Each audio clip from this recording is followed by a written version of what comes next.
आमे आसी पहुँची तिहिड़ी ब्लॉक अधीन गुआमाला पंचायत दोलसाई आरआई चक्रसिद्धपुर मौजारे आपण मैंने देखिपे ये मौजारे एकर एकर जमी अकटा अच्छी एवं कटा ही बिलरे पड़ी एपटे आप देखिपे केमी गदा करी बिलरे धान रखिंट किछि दिन तले बात्या दाना चाषींकर रोजगार मारिदे स्थले एवं एबे विगत 4-5 दिन धरी लघुचाप जनित वर्षा लगी रही एवं पहर दिन राति ठारू अधिक वर्षा जोगु बिलरे मध्य पानी छिड़ा रही चाषी माने धान उठेया को सक्षम हो पारि नांती। तेणु आसतु पचारि बुझिबा सेमाने केते क्षतिग्रस्त होईची सेमानकर प्रतिक्रिया नबा। भाई आपण ना कौन? धनेश्वर माझी। केते जमी चाष करथिले केते अमल करछन्ती केते बिलरे पड़ी?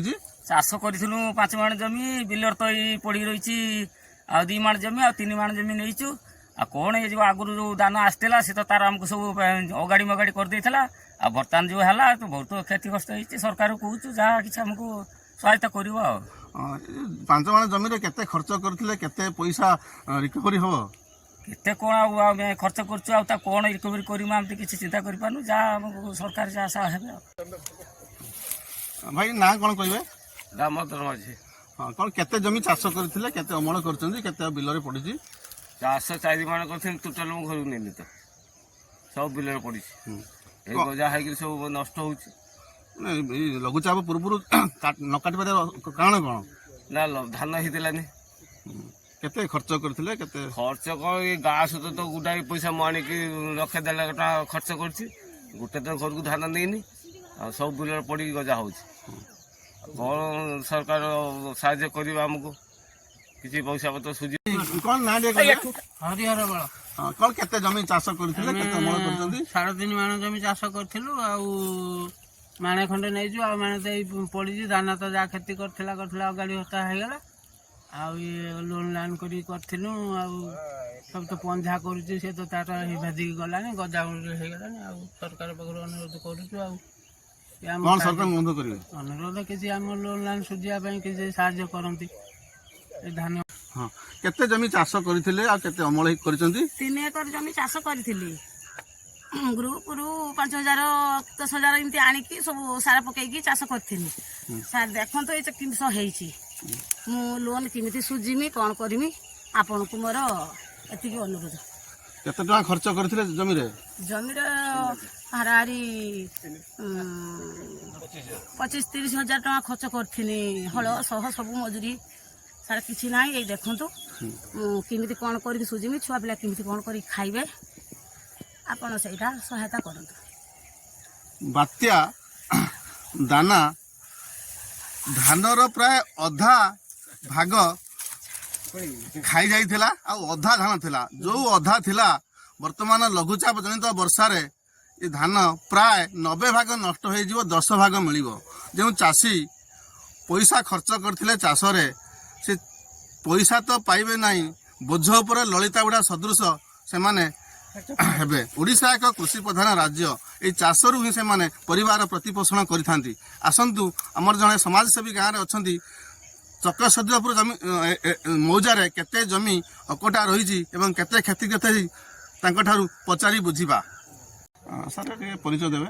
मो प्रमोद कुमार नायक आ मो घर हूँ गुआमाल ग्राम पंचायत विश्वनाथपुर ग्राम मौजारे जन चाषी ये जो मौजारे लघुचाप जनित वर्षा चाषी मैंने जो क्षतिग्रस्त होती कौन से बाबद कहे? ये जो चक्रसिद्धपुर मौजा प्राय 500 रु ऊर्ध्व एकर जमी चाष हुए ये साधारणतः खरीफ धान होता सबू जमी प्राय चाष होइछि।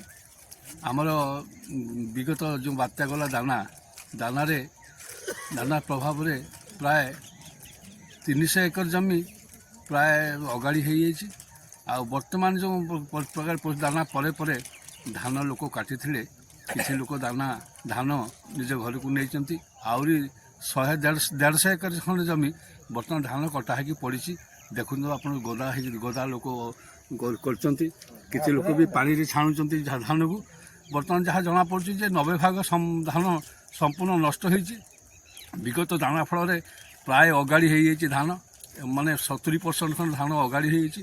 ଆଉ ଯେଉଁ 30% ଧାନ ଥିଲା, ଏଇ ଯେଉଁ ଆସିଲା ଆପଣଙ୍କର ଲଘୁଚାପ ଜନିତ ବର୍ଷା, 3 ଦିନ ଧରି ଯେଉଁ ବର୍ଷା ଚାଲିଲା, ଚାଷୀମାନେ ବଡ଼ ଅସୁବିଧାରେ ଅଛନ୍ତି। ବର୍ତ୍ତମାନ ଧାନ ଛାଣୁଛନ୍ତି, ଧାନ ଛାଣିକି ବର୍ତ୍ତମାନ ଘରକୁ ନେଲା ବେଳକୁ ପ୍ରାୟ ଯେଉଁଠି ଆମର ଏକର 30 ବସ୍ତା ହେଉଥିଲା, ବର୍ତ୍ତମାନ 10 ବସ୍ତା ବି ହେବ ନାହିଁ।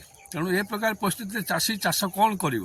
ସବୁ ପ୍ରାକୃତିକ ଦୁର୍ବିପାକ, ତାପରେ ସବୁ ସେ ଯେଉଁ ପୋକମାନଙ୍କର ଯେଉଁ ପ୍ରାଦୁର୍ଭାବ, ଷେଣ୍ଢ ମାଙ୍କଡ଼ମାନଙ୍କର ଯେଉଁ ପ୍ରାଦୁର୍ଭାବ, ଏ ପ୍ରାଦୁର୍ଭାବରେ ଚାଷୀ ବର୍ତ୍ତମାନ ହନ୍ତସନ୍ତ। ନା ପରିବା ଚାଷ କରିପାରୁଛନ୍ତି, ନା ଧାନ ଚାଷ କରୁଛନ୍ତି। ଧାନ ଚାଷ କରଜ କରିକି ଲୋକ କରୁଛନ୍ତି, କିଏ ସୋସାଇଟିରୁ ଆଣିଛି, କିଏ ହାତ ଉଧାରି କରିକି ଆଣିଛି।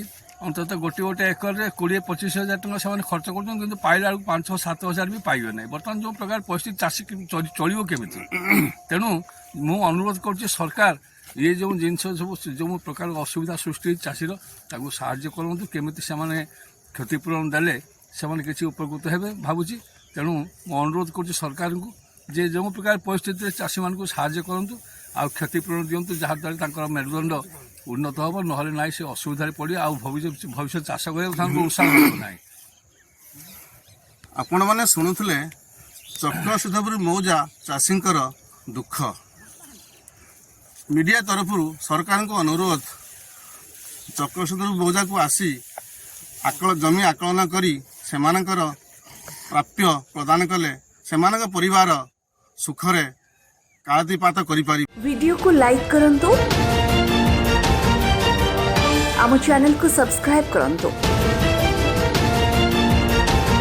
आमरे नुआ नुआ वीडियो सर्वप्रथमे देखिबा पाई बेल आइकन को निश्चित दबाନ୍ତୁ।